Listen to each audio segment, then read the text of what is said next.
மத்திய அரசின் ஊரக வேலைவாய்ப்பு திட்டத்திற்கு நேற்றைய தினம் மரியாதைக்குரிய பாரத பிரதமர் அவர்களின் அரசு 7500 கோடி ரூபாய் தமிழ்நாட்டிற்கு ஒதுக்கி இருக்கிறது.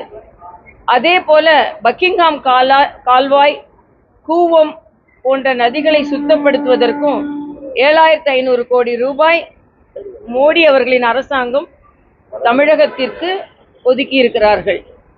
பக்கிங்ஹாம் கால்வாய்க்கு இந்த 7500 கோடி ரூபாய் ஒதுக்கி இருப்பது உண்மையிலேயே எனக்கு மகிழ்ச்சி அளிக்கிறது. ஏனென்றால் நான் மயிலாப்பூரில் போட்டி போடும் பொழுது அங்கே உள்ள வீடுகள் எல்லாம் வெள்ளம் வந்தால் இந்த பக்கிங்ஹாம் கால்வாய் நிறைந்துதான் எல்லாம் மூழ்கி கொண்டிருந்தது.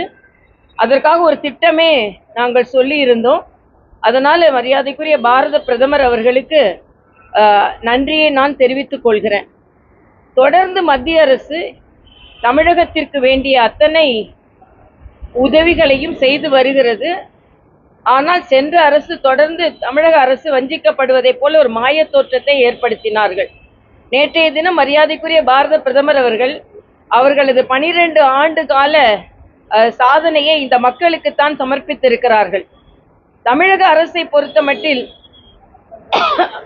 மரியாதைக்குரிய மருத்துவத்துறை அமைச்சர் சொல்லி இருக்கிறார், மருத்துவர்கள் அரசாங்க மருத்துவமனை நேரத்தில் தனியார் சிகிச்சை அளிக்கக்கூடாது என்று. இதை வரவேற்கிறேன். ஆனா அதே நேரத்தில் தனியாருக்கு முதல்லாம் தனியார் மருத்துவர்கள் மிக குறைவாக இருந்தார்கள். அதனால் அரசாங்க மருத்துவர்களே தனியாருக்கும் சென்று சேவை செய்து கொண்டிருந்தார்கள்.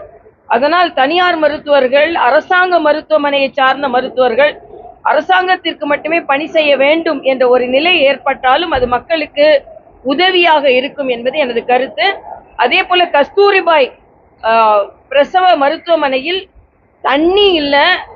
ஏற்கனவே சென்ற ஆட்சி ஒரு மல்டி ஸ்டோரி பில்டிங்கை அவங்க ஆரம்பித்தார்கள். ஆனால் அதுல அடித்தளம் மட்டும்தான் வேலை செய்கிறது, தண்ணி இல்லை அப்படின்ற கவலையை மக்கள் தெரிவித்திருக்கிறார்கள். நான் அடிப்படை வசதிகளை அத்தனை மருத்துவமனைகளிலும் மேம்படுத்த வேண்டும் என்று நான் கேட்டுக்கொள்கிறேன்.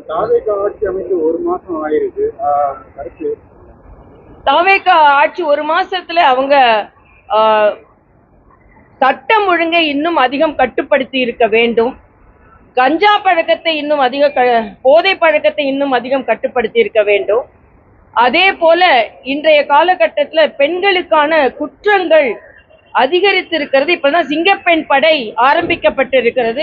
இரும்பு கரம் கொண்டு அது அடக்கப்பட வேண்டும்.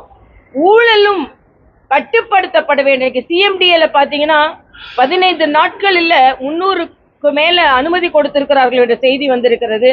மின்சாரத்துறை குறிப்பாக அந்த ஹார்ட் டிஸ்க் எல்லாம் காணாம போனது ஒரு வாரம் கழிச்சுதான் சிபிசிஐடி கொடுத்திருக்கிறாங்க.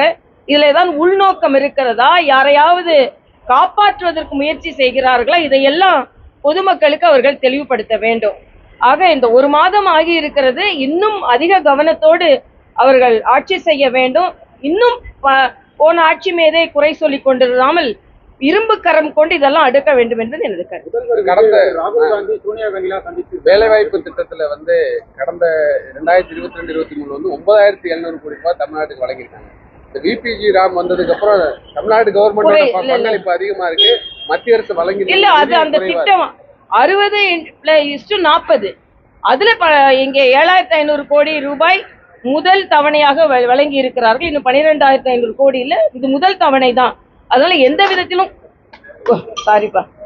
விதத்திலும் குறைக்கப்படவில்லை என்பதை நான் தெளிவுபடுத்துகிறேன். இது இன்னும் அதிகமாக ஊழல் நடைபெறாமல் இருப்பதற்கான இந்த திட்டம் ஒழுங்குபடுத்தப்பட்டிருக்கிறது என்பதை தெரிவித்துக் கொள்கிறேன். இதற்கு முன்னால பாத்தீங்கன்னா நரேகா திட்டத்துல அதிகமாக ஊழல் நடந்த ஒரு திட்டமாக அது இருந்தது. அதுவும் தமிழகத்துல அதிகமாக ஊழல் நடைபெற்றது என்பது அந்த ரெக்கார்ட்ஸே சொல்லுது. அதனால பொதுமக்களுக்கு வேண்டியது பொதுமக்களுக்கு கிடைக்க வேண்டும் என்பது.